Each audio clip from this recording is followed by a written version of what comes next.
জয় শ্রীকৃষ্ণ।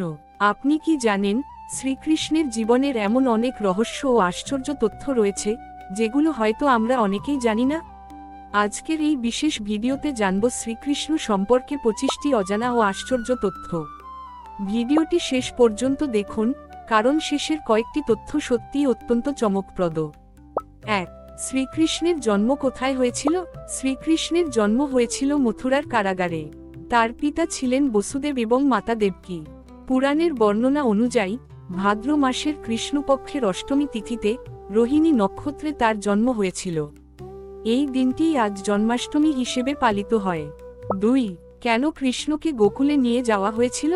কংসের অত্যাচার থেকে কৃষ্ণকে রক্ষা করার জন্য জন্মের রাতেই বসুদেব তাকে মথুরা থেকে গোকুলে নিয়ে যান। সেখানে নন্দ ও যশোদার ঘরে কৃষ্ণ বড় হয়ে ওঠেন। 3. যশোদা কি কৃষ্ণের জন্মদাত্রী মা ছিলেন?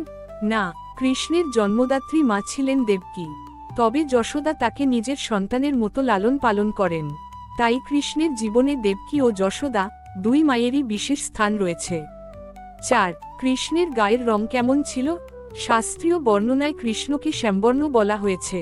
তার গাত্রবর্ণকে কখনো মেঘের মতো গাঢ় বা নীলাভ শ্যাম হিসেবে বর্ণনা করা হয়েছে। এই কারণেই তার একটি পরিচিত নাম শ্যামসুন্দর। 5. কৃষ্ণের বাঁশি এত গুরুত্বপূর্ণ কেন?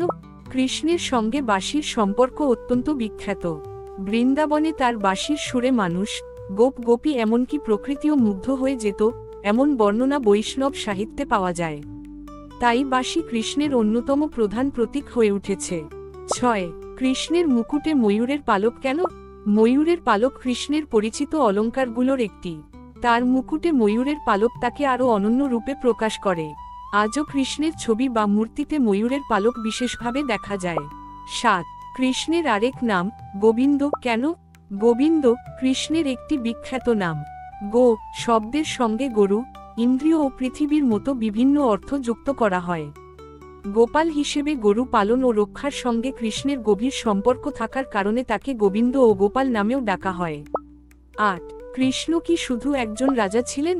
না, কৃষ্ণের জীবনের বিভিন্ন পর্যায়ে তাকে বিভিন্ন ভূমিকায় দেখা যায়।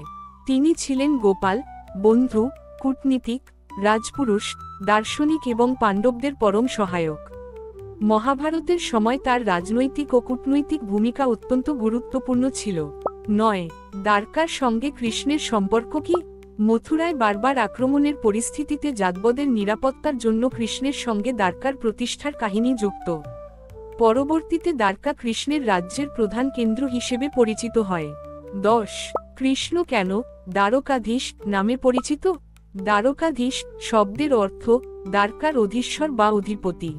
দ্বারকার সঙ্গে কৃষ্ণের গভীর সম্পর্কের কারণেই তাকে এই নামে ডাকা হয়। 11. কৃষ্ণ কি মহাভারতে অস্ত্র হাতে যুদ্ধ করেছিলেন? কুরুক্ষেত্রের যুদ্ধে কৃষ্ণ পাণ্ডবদের পক্ষে ছিলেন, কিন্তু তিনি নিজে অস্ত্র হাতে যুদ্ধ না করার সিদ্ধান্ত নিয়েছিলেন। তিনি অর্জুনের সারথি হয়ে তাকে পথ দেখিয়েছিলেন। 12. গীতার জ্ঞান কৃষ্ণ কেন দিয়েছিলেন? কুরুক্ষেত্রের যুদ্ধের আগে অর্জুন নিজের আত্মীয় স্বজন ও গুরুজনদের সামনে দেখে মানসিকভাবে ভেঙে পড়েছিলেন। তখন কৃষ্ণ তাকে কর্তব্য, আত্মা, কর্ম, জ্ঞান ও ভক্তির বিষয়ে শিক্ষা দেন। এই উপদেশই পরবর্তীতে শ্রীমদ্ভগবদ্গীতা নামে অমর হয়ে আছে। 13.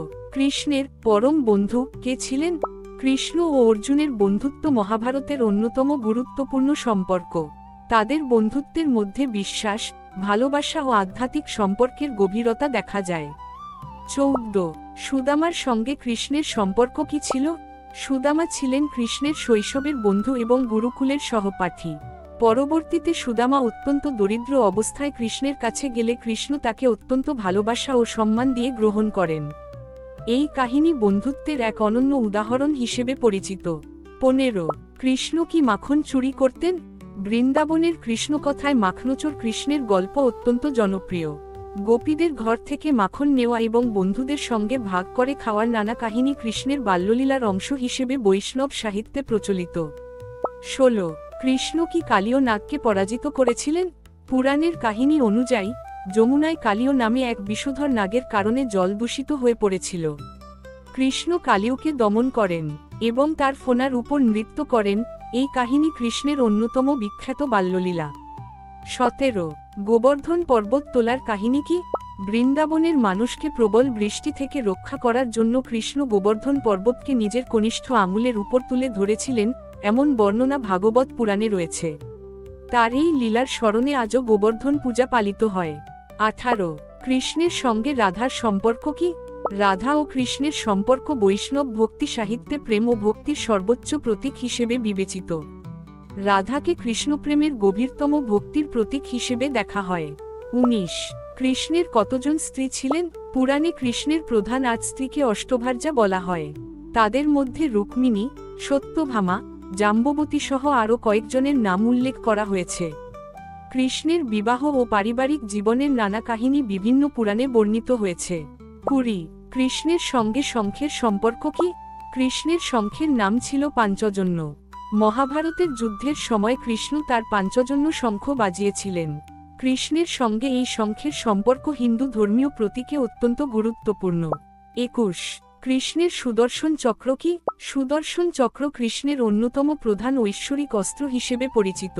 পুরাণের বিভিন্ন কাহিনীতে এটি অসুর ও অধর্মের বিরুদ্ধে ব্যবহৃত হয়েছে বলে বর্ণনা রয়েছে। 22 কৃষ্ণের একটি বিশেষ নাম মুরলীধর কেন? মুরলী অর্থ বাঁশি এবং ধর অর্থ যিনি ধারণ করেন, অর্থাৎ যিনি বাঁশি ধারণ করেন তিনি মুরলীধর। কৃষ্ণের বাঁশির সঙ্গে গভীর সম্পর্কের কারণে এই নামটি জনপ্রিয়। 23 কৃষ্ণকে জগন্নাথ বলা হয় কেন? জগন্নাথ শব্দের অর্থ জগতের নাথ বা জগতের প্রভু। পুরীর জগন্নাথদেবকে বহু ভক্ত কৃষ্ণেরই এক বিশেষ রূপ হিসেবে আরাধনা করেন। 24 কৃষ্ণের জীবনের শেষ পর্ব কিভাবে এসেছিল? মহাভারতের পরবর্তী সময়ে যাদব বংশের পতনের কাহিনী পুরাণে বর্ণিত হয়েছে। এরপর কৃষ্ণ প্রভাস অঞ্চলে অবস্থান করছিলেন। এক শিকারীর নিক্ষিপ্ত তীর তার পায়ে বিদ্ধ হয়। পুরাণের কাহিনী অনুযায়ী এরপর তিনি তার পার্থিব লীলা সমাপ্ত করেন। 25 কৃষ্ণের সবচেয়ে বড় শিক্ষা কি? শ্রীকৃষ্ণের শিক্ষার অন্যতম মূল কথা হল নিজের কর্তব্য পালন করা, কর্মের ফলের প্রতি অতিরিক্ত আসক্ত না হওয়া এবং সত্য ও ধর্মের পথে থাকা। ভগবদ্গীতায় কৃষ্ণ অর্জুনকে কর্ম, জ্ঞান ও ভক্তির মাধ্যমে জীবনের সত্য উপলব্ধির পথ দেখিয়েছেন। শ্রীকৃষ্ণ শুধু একটি পৌরাণিক চরিত্র নন, কোটি কোটি মানুষের কাছে তিনি ভক্তি, জ্ঞান, প্রেম এবং ধর্মের প্রতীক। এই 25টি তথ্যের মধ্যে কোন তথ্যটি আপনার সবচেয়ে ভালো লেগেছে কমেন্ট করে জানাবেন। ভিডিওটি ভালো লাগলে একটি লাইক করুন, আপনার বন্ধুদের সঙ্গে শেয়ার করুন এবং এমন আরও ধর্মীয় ও অজানা তথ্য জানতে আমাদের চ্যানেলটি সাবস্ক্রাইব করুন।